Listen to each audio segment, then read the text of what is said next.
Hey everybody, Superfly Gaming here, and in light of the new trailer release for Sonic the Hedgehog 2, I thought I'd play a very good old classic of mine, Sonic the Hedgehog, back from 1992. And let's go.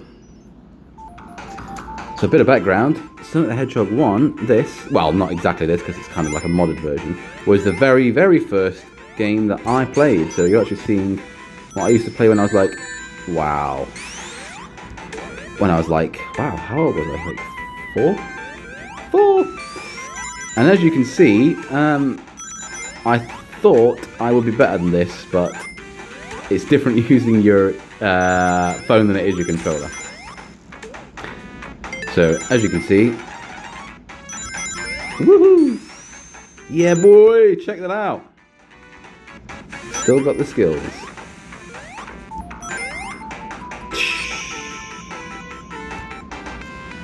Nice. This game is like so retro. I don't think anyone like appreciates just how retro this game actually is. It's like 30 years old. Yeah, Sonic the Hedgehog is literally 30 years old now. How mad is that? Which means that I'm over 30 years old. Anyway, yeah, so basically, for those of you who don't know, and I imagine most of you don't know, in the early 1990s, the only way you could game really was if you went to the arcade. Let me turn it down in case you can't hear me. Was the arcade? There were literally arcades full of not with like these weird games that they have today, like the grabby machines or anything like that. They just had literally video games. It would be all kinds of video games like shooters, platform games. You'd have stuff like usual like Pac-Man and things like that in there, but at this point by the 90s, home gaming had really just started to become a thing. I mean, before the Mega Drive, the Sega Genesis as it's called in America, and the Super Nintendo, you had just the NES, the Nintendo Entertainment System, and the Master System. Now at the time the NES was the better of the two, but Sega, when they introduced the Genesis, just started to really challenge Nintendo. I mean, there wasn't even PlayStation at this point, there wasn't Xbox at this point, and this was the time when it had moved from 8-bit games to 16-bit like this. So the emphasis for a lot of video games producers at the time was an increase in speed. Games before that were pretty slow in terms of like scrolling. So the thing about Sonic was that it was just, because there was so little memory to work with on the device, on the Mega Drive, what they do is they like only load what the screen is showing. And it's actually a technique that a lot of games used to save on memory so that they could scroll this fast. Another example of this is Crash Bandicoot, which comes out on the PlayStation. So it really revolutionized the gaming industry from being like 8-bit blocky games to stuff like this. And that's probably one of the main reasons that Sonic was so successful, because it incorporated these features. And I think that over time, because obviously at this point Nintendo had really established Mario, and Sonic was kind of brand new on the scene. It was Sega's attempt at trying to have something like Mario. Oh my god, this level is so iconic. I must have completed it like 100 times at least. And I still have that happen still every time. And again, yeah, okay. Now I'm just embarrassing myself.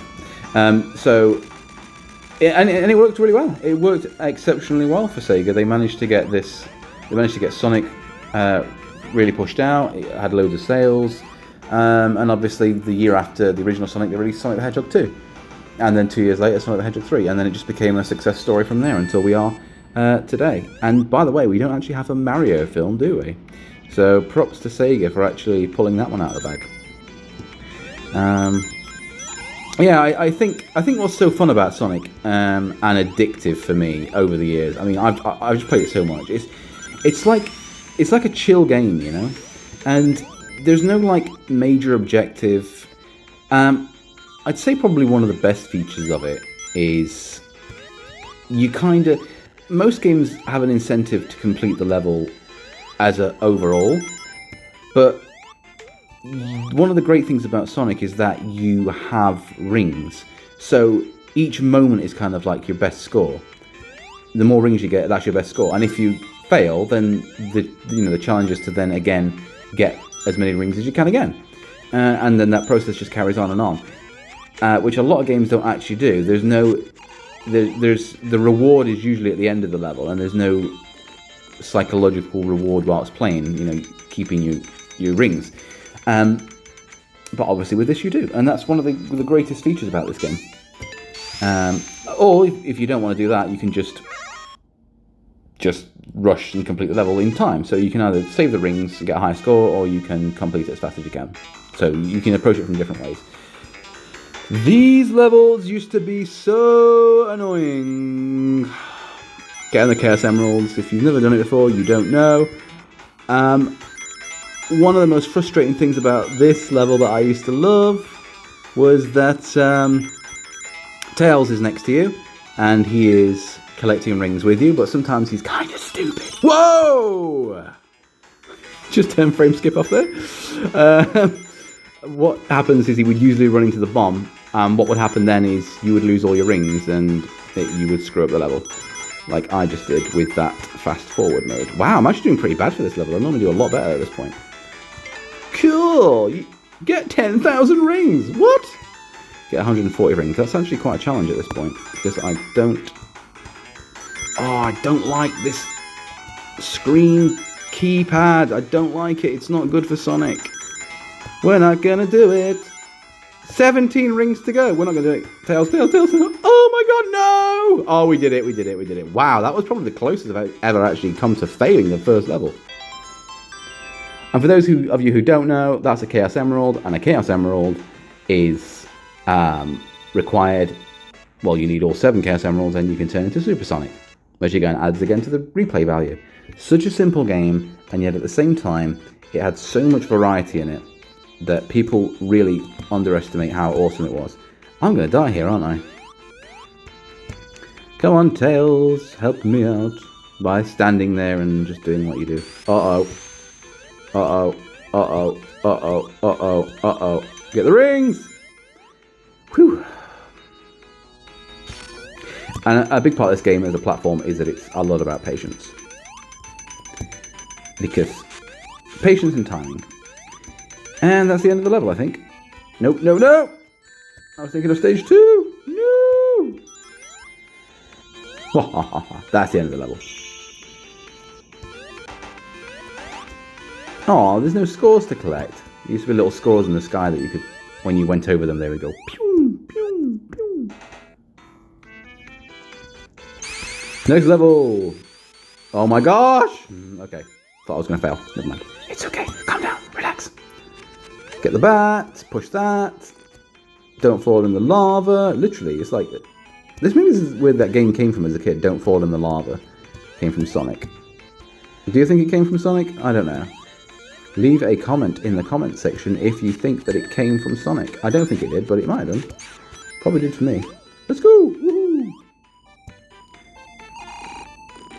Half of this game is like calculated risks, and the other half is just blindly jumping into oblivion and hoping that you don't die. Up we go. Ah! See? I'm gonna lose my rings! Sorry, Tails, but I can't help you out, buddy. He's invincible. He can't die. Up the hill you go, up the hill you go. Okay, ladies and gentlemen, thank you very much for watching this episode. I'll come back with another one if you guys like it. And I will pause the animation so that we can continue where we left off from last time. Let's just not fall in the lava.